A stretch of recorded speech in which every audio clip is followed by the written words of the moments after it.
Shalom everyone. Today you are going to be joining me in the delving into the darkness of child abuse and child neglect. But we are going to explore these concepts through the artistic outlet of music. So you will hopefully be joining me in my reaction and my analysis of the music video known as Opal by Stauber. So without further ado, I hope that you guys enjoy, and I will see you on the other side. Shalom. Enjoy.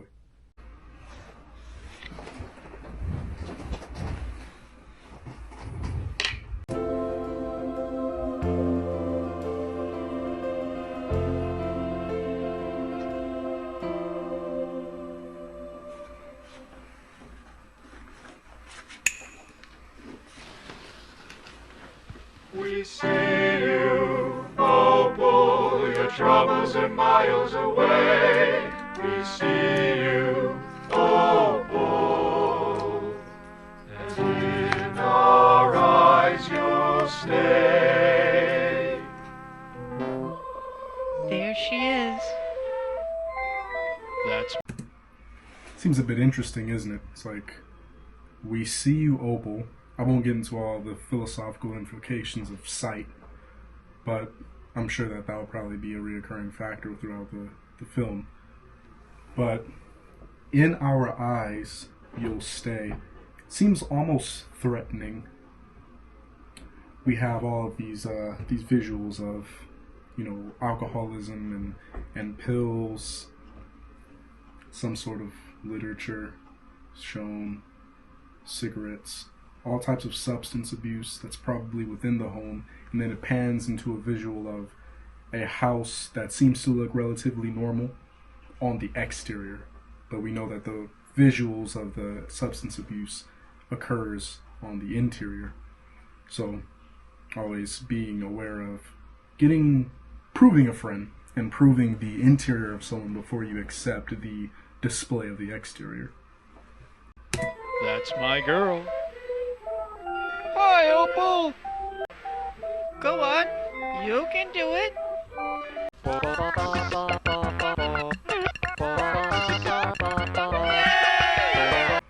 So that's the second time that the grandfather, assumably the grandfather of Opal, this young girl, all he said is "Hi, Opal." That could be a way of the artist trying to convey. Sometimes the persons who are supposed to be looking out for you and know you to the best of their ability don't know you, so they stick to shallow statements such as "hi" or "hello" and "how was your day," and so forth. That seems interesting on the grandfather's front. And then it's interesting, this burger, it's like soon we'll find out that this is, maybe we'll find out that this is some sort of advertisement for this burger, but it's interesting that Opal does not eat the burger and that she proceeds to pick up the burger and dance. And this seems to be some sort of, a way of expression, more on dancing in a later lecture, by the way, and a means of entertaining. So we have a means of entertainment, but why didn't she eat the burger? I don't know, that's something to speculate on, I guess.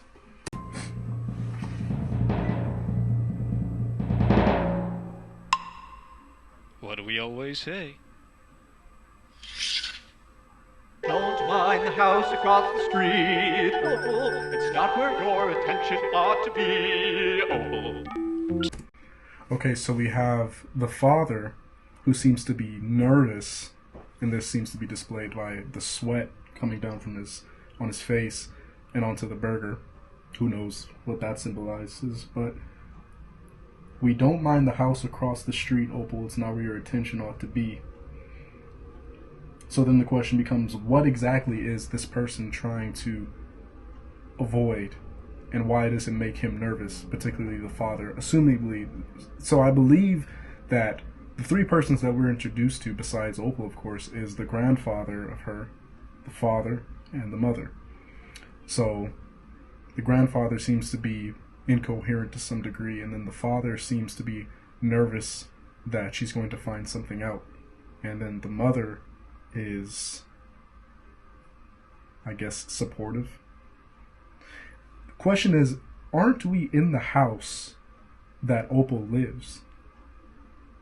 And then it's like, okay, well then why is her attention deviated towards the house across the street? Who does that house belong to?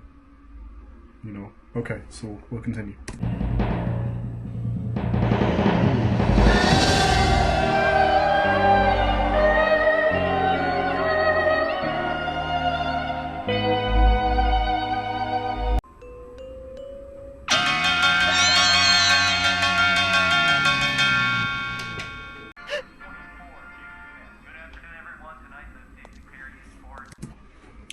That jump scare got me, for sure.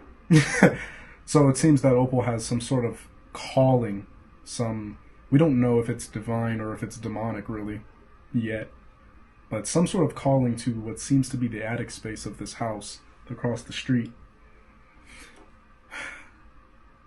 So we need to keep in mind that there are two houses. There's the house that she's in the beginning, and then there's the house that she's not supposed to mind across the street, where she seems to have this calling, and the calling seems to be, you know, displayed by this whimsical, horrible yet beautiful calling that emulates in this dreadful yet harmonic music that comes from the attic space.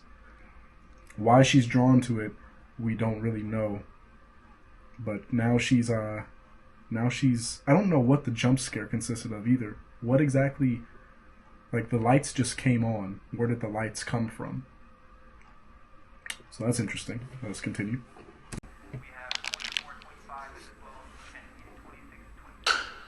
Claire, is that you? Come here, I need you to bring me my cigarettes. Hey, don't think about hiding them again either. I know it's you who's doing that. You know, it's evil to help people who don't need help, Claire. Okay, so Claire. Now, when I first watched this video, I was, it was in my mind that Opal is the girl. The girl's name is Opal. So there was two possibilities. Either Opal is actually Claire, or he calls Opal Claire, and she commonly goes by Opal. Or, there's a lot of possibilities. That Opal could also, Claire could also be the girl who simply lives here, and Opal is a completely different girl who lives across the street. Perhaps Claire is her friend, for example. It seems that the grandfather is blind, and we now see that the cigarettes and the cans of beer that we saw in the beginning of the video actually alludes to the grandfather. Assumably the grandfather. The active theory is that Opal, the girl who we know as Opal, is actually Claire. So her actual name is Claire. That's something that we could consider, and we'll go forward with that assumption. So Opal is Claire. The cigarettes and the beer is alluding to the substance abuse of the grandfather, who definitely doesn't need cigarettes. He said that Claire is hiding the cigarettes. So we already have a visual of the distortion of the grandfather or the guardian and the guarded or the child relationship, where the adult is supposed to display the maturation necessary to take care of the child. But now we see the child being forced to mature at a rapid pace to protect the protector. Whereas Opal or Claire has the mindset of, he does not need these cigarettes hurt him. Let me hide them from him so that way he doesn't continue to intensify his calamity. So that's interesting. So easy to breathe. I'm popular here. They all sing to me. Oh, won't you tell me, why does it sound so easy to breathe on TV? It sounds so easy.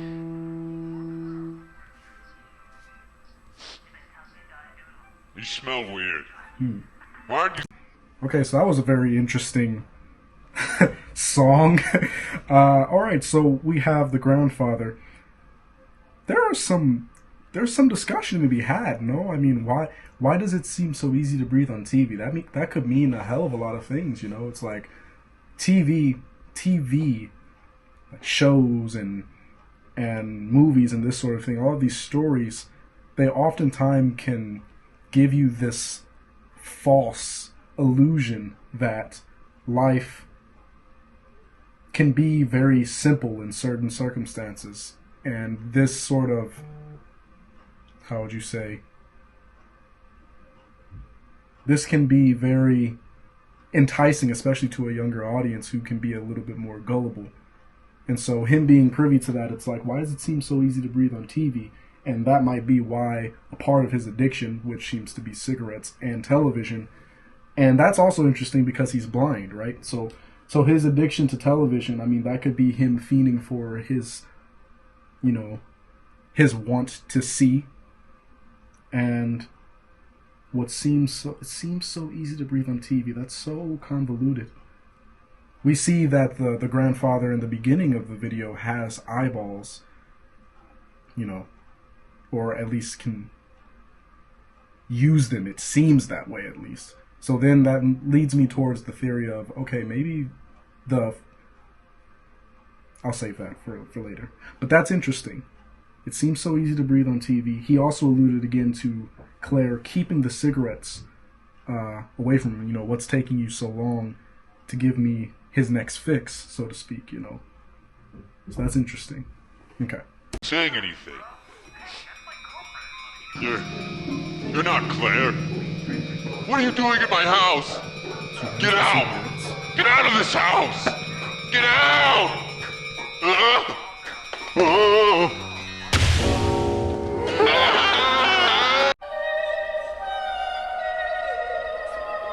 Okay, so you're not Claire, and then that leads me to second guess the thought or the theory or doctrine of the fact that Opal is Claire. Because you would think at least that the grandfather would be able to detect such a difference. He says that you smell weird. And what does that mean? I mean, people typically smell at least a little bit like their dwelling place. So perhaps Opal is actually Opal across the street, and Claire is the daughter who is unfortunate enough to be in the midst of these folk. You could also imply, you could argue that it implies his lack of awareness to recognize his own granddaughter. And I mean, there's definitely argument for that. So I guess we'll just have to continue to see. Hey! Just gonna walk by without saying hello? I actually look really good So we in see that. the same Glad I don't have calling. your ankles, though. We see the same calling against to the them. attic place. I just... Never mind. Sorry, my brain. Fix it. I often find myself at my wit's end in here. That's just part of my journey, you know? I'm like a tiny growing thing. I mean, my skin is Forgetful. sometimes, but what... You could hold me in the palm of your hand. Hold on a second. You could spare me a little time, you know? You act like I'm a complete stranger. Wait. So it seems every time that his voice distorts into this deeper frequency, it's our way of seeing into what his impulsive mind is saying. Like I forget what he said earlier, I don't really want to rewind, but right there, he noticed some imperfection in his visualization, and then he said in that dormanted voice, fix it. And then of course he fixes it. Self-absorption, I mean, the father he's in the restroom. Okay, so that's usually where people get ready and see how they look in the mirror, of which he has a plethora. And so he's self-absorbed, possibly has obsessive compulsive disorder, otherwise known as OCD. And also, I have a hunch that he's perhaps a narcissistic person. So we have the substance abuse and the lack of awareness by the grandfather, and we have possibly narcissism and definitely OCD by the father's end, assuming that this is the father, of course. Wanting attention. That's why I assume it's narcissism, because the narcissistic personality, the proclivities of such a person is to seek attention. And as Opal is passing by him, and by the way, it is nighttime, I think, he stops her and basically wants her to look at him, which is interesting. So let's see. Hold on. Everybody's so mad at me. Like, I'm growing though. Like, why be so negative? Why do people look at me like the way you probably are right now? You wanna know I get so worked up? I'll just tell you. Right. Okay, so Opal tries to step away. She seems to be very, very, terrified in this house, by the way. And the father does not call her out for not being Claire. So that's a little curious. It's like, so perhaps this is Claire and this is indeed her house. And what that would mean is that Claire is terrified to be in her own house, which is a very dreadful reality for a lot of children.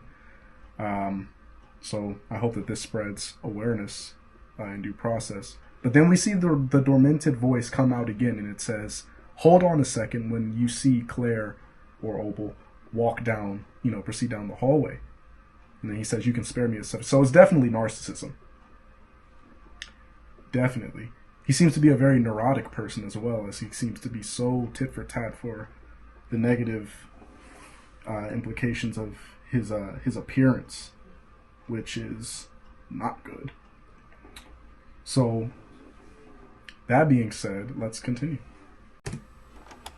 They turned me down, now I live my nightmare. Gotta be seen by someone out there. And now I sit here in reflection chamber, fixing myself so that all can... So we saw just then, we have the frame showing him his face, and it's right above the silhouette of Opal or Claire. And it's like, there are a lot of parents who actually do that. They take the time out to notice every little thing about their life, but they allow that to serve as a blockade from them seeing their own child. So there seems to be, that symbolism seems to be very accurate with reality, unfortunately.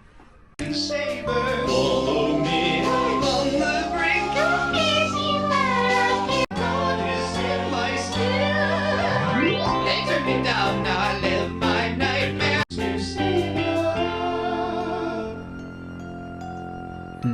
I don't really see why we always have to talk about these sorts of things, but it puts things into perspective for you, I'm sure. Hey! So we see at the last part of his song, the mirrors serve as wings as his idiosyncratic elevation into the divine, it seems. So that's interesting. And we also have the, I forget what the actual painting is called, but we have the mosaic god reaching out for Adam in that fashion. That was interesting. And that was a part of his skin as far as the animation goes. So perhaps he has some sort of god complex. That seems to be interesting. And I think I had another thought. It slipped my fancy. That's fine. Let's go.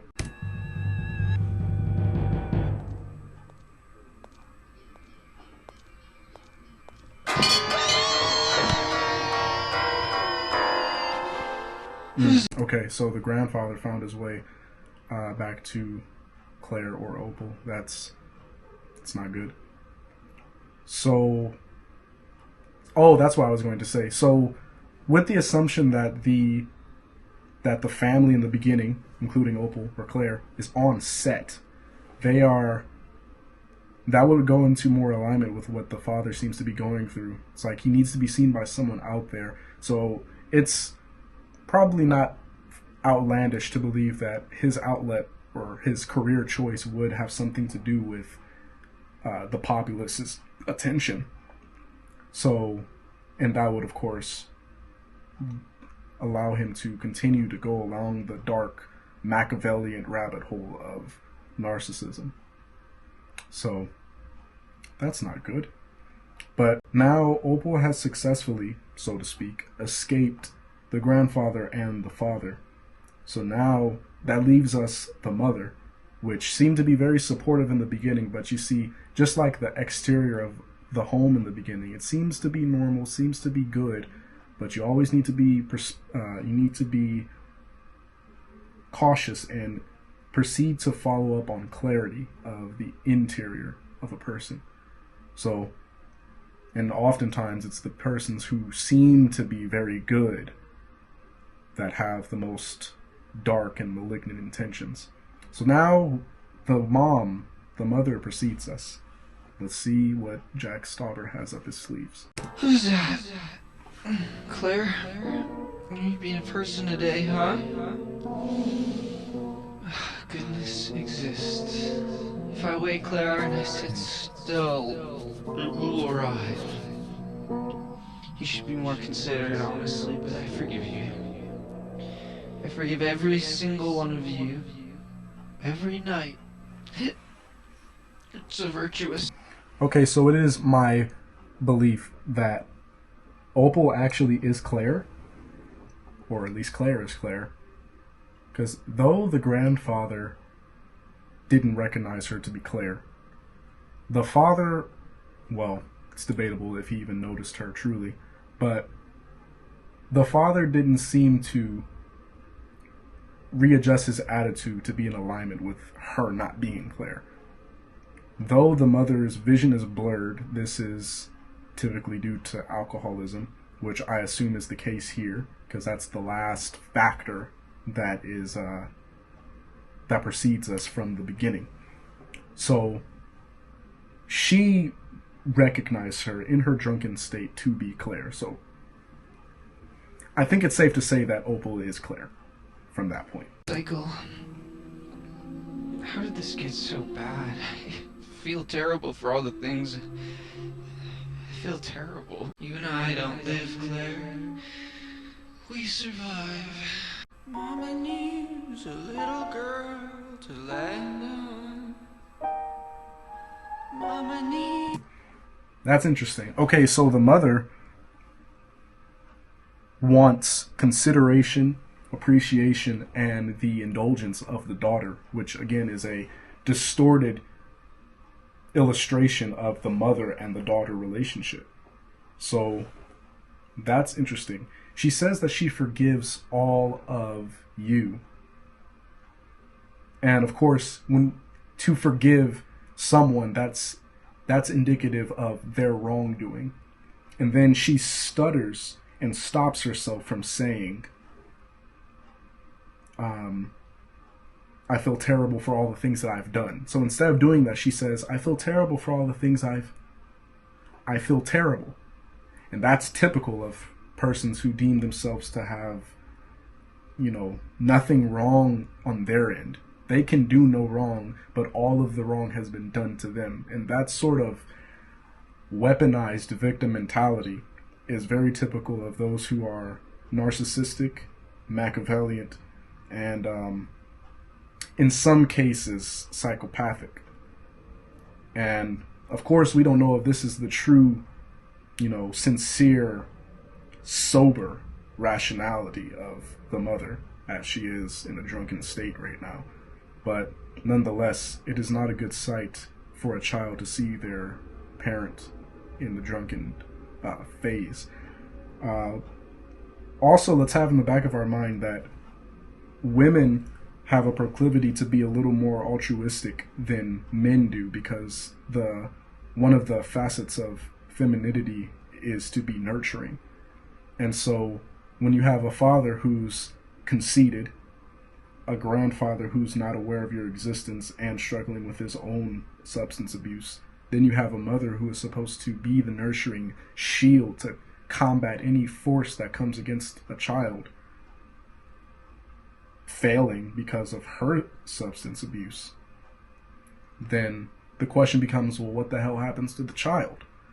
Well, I'll tell you, the child has to fend for themselves, and that often doesn't go good because children aren't built to defend themselves yet. They're supposed to be taught to defend themselves by their defenders.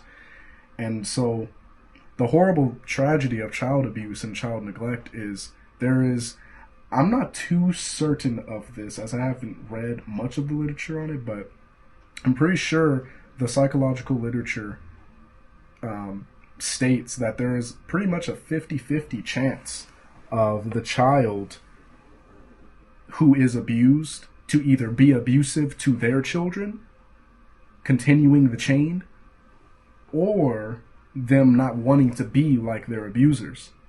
There's a 50-50 chance of that happening, you know, and it's like, then it becomes, well, dang, can you even blame the child?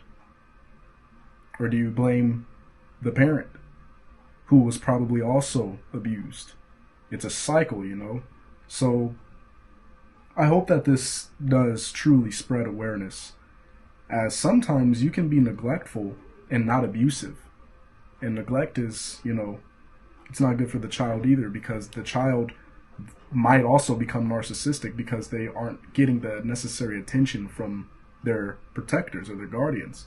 And then who knows how the hell they're going to seek out that attention. There are negative outlets of which persons can receive attention. And without the proper guidance from parents, then they'll likely choose those negative outlets. So let's continue. There's a little girl to fall in her arms. Mama needs a mama's girl to take good care.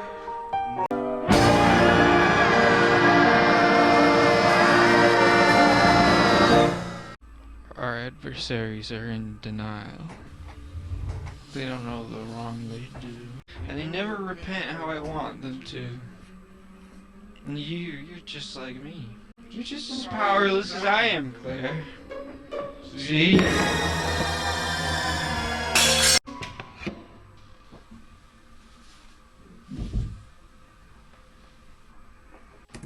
Okay, so the mother by far has the shortest song.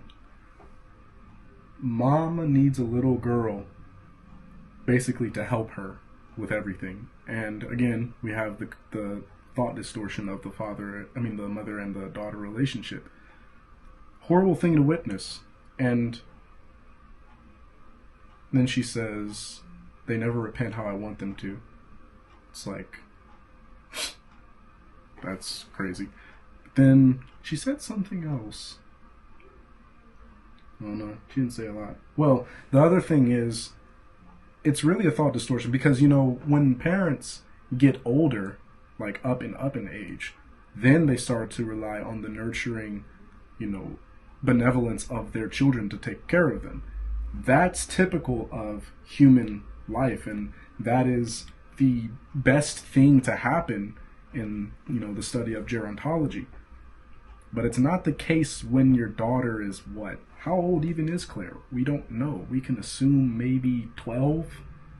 You know, it's like, it's not how that works, you know. So, that's unfortunate. But our suspicions have been confirmed that the mother believes that she needs to be taken care of by her daughter. And she also said, oh, that's what she said. She said that you and I, her talking to Claire, we don't live, we survive. And that can be a negative thought distortion for Claire when she grows up.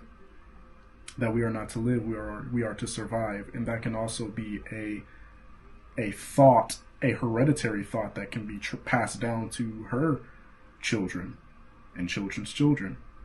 We all give an inheritance to our children. It's only a matter of Machiavellianism, or, malevolence or benevolence.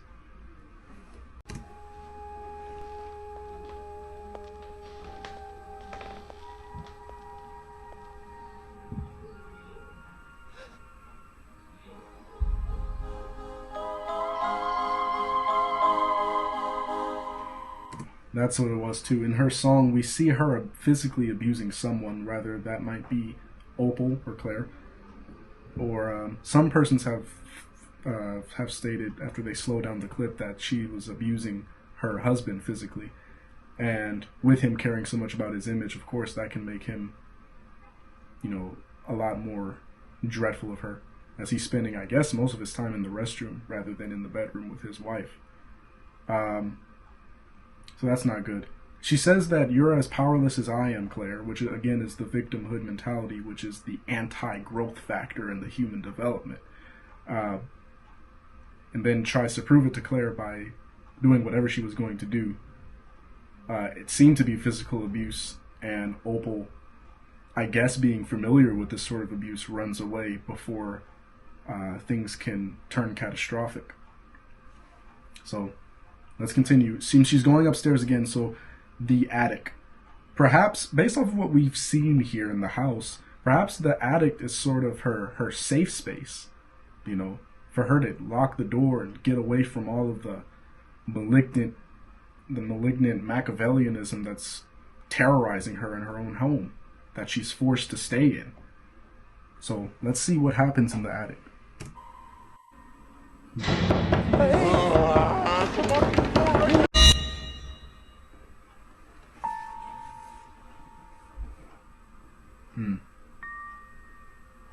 You saw his distorted face. Sees the pill. Okay, so that translates into we see Opal yet again. It's like the blind eyes of the grandfather turn into Opal, and I don't know if you guys saw it, but in that split second of the mirror turning away from the father to visualize Opal, his face was horribly disfigured, and I would assume, and I guess that gives more merit to the idea of the mother being physically abusive to the father. And then we see the pills that I guess the mother takes. One of the pill capsules turns into Opal's head. So one is we see you, Opal, and then one is a superficial sight where it's like he pans the mirror to her so she can see herself. And then the mother, it's like, I don't even see you. I consume you as I consume my pills, which is addictive, and I consume you to the benefit and the gain of me versus me doing anything to be of good service to you as a mother. So, yes, she's locked the door. She's put a chair up against it so that way they can't come in. I'm guessing this is routine. And and the billboard. It says Opal's Burgers. Now, it's right across the street, which means it's right where the house was. And then there's a hell of a lot to dive into there, because like in the beginning, the father says, don't mind the house across the street. So then perhaps it's like, and I'm sure there are persons who believe this, it's like the beginning video shown is perhaps Opal. It said Opal's Burgers, so perhaps Opal is the girl that's in the billboard. She starts saying, wow, like, it must be good. This is how good it must be to be Opal instead of being Claire. And then she would imagine my father would be this, my mother would be that, my grandfather would be this. All the complete opposite of what her actual family is. And that's just horrible. That's horrible. Let's continue to wrap this up.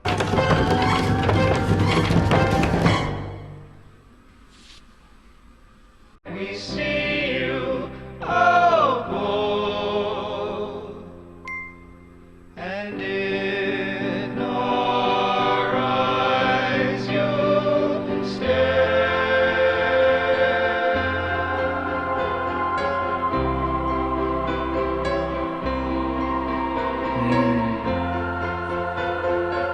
So we go back to the beginning of the film where, again, she has her desired family, and then we pan out and we see that it's all actually just in Opal's or Claire's mind. It's all in Claire's mind, right? So that reality does not exist, which means that she must have some emotional and psychological friction within her reality, right? And that's, makes a lot of sense. So with that being said, the father saying in the beginning, don't mind the house across the street, that makes a lot of sense now, because that might just be Claire actually saying that. Don't mind the house across the street, because if we think of our reality, because that's what the house across the street is, it's her actual reality. If we think about that, we're going to be in the hell that consists of the end of this video. And if we also look at how Opal was in the billboard, she was, pretty, how would you say? She seemed healthy. We look at Claire and she's, pushing anorexia, and it doesn't look like she's eating. And then that looks like, that's fancying the idea of why she dances with the burger and doesn't eat it. That's sort of interesting. And then that kind of segues back into what the grandfather was saying, you know? It's like, why does it seem so easy to breathe on TV? And then Claire can say the same thing for her family situation. It's like, why do families seem so good on television? And then the subsequent question is, why can't mine do that? You know? So that's very, very deep. So it's panning out here. Let's continue. Okay, so we see there that there is no house across the street. So that's more confirmation. The house across the street is indeed the billboard, which is just a how would you say, a facade that was curated within the mind of Claire. And that is to say, I wish I lived there, right? Which is the fantasy, the billboard. And this fantasy serves as a substance that allows her to escape from her reality. So, again, the calling, I would assume, would be just the safe haven of being away from all of the abuse. Terrifying.